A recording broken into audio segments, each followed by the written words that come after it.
Hey guys, welcome back to my mini vlog.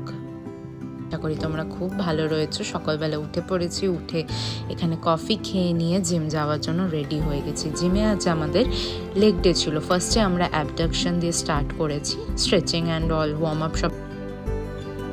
তারপরে wait দিয়ে good morning করেছি, তারপরে লেগ এক্সটেনশন, লেগ কার্ল সব এক এক করে করেছি। বাকি ভিডিওগুলো করা হয়নি। জিম থেকে বেরিয়ে বাড়ি এসে স্নান টান করে লাঞ্চ করে নিয়েছি। এটা ছিল আমার লাঞ্চ করেই আমি পড়াতে বেরিয়ে পড়েছি।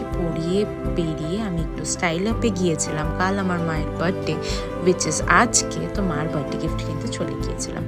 তো বাড়ি ফেরার পথে আমার খুব লাস্সি খেতে ইচ্ছে হয়েছিল, লাস্সি খেতে চলে গেছিলাম। এটা আমি ম্যাঙ্গো লাস্সি নিয়েছিলাম, যেটা খেতে খুব ভালো ছিল। দেন বাড়ি ফিরে একটু ফ্রেশ হয়ে পুকুর সাথে খেলে ডিনার করে নিয়েছিলাম। আজকের ব্লগটা এইটুকুই। কেমন লাগলো অবশ্যই জানাবে। দেখা হবে কালকে। Tata, bye bye.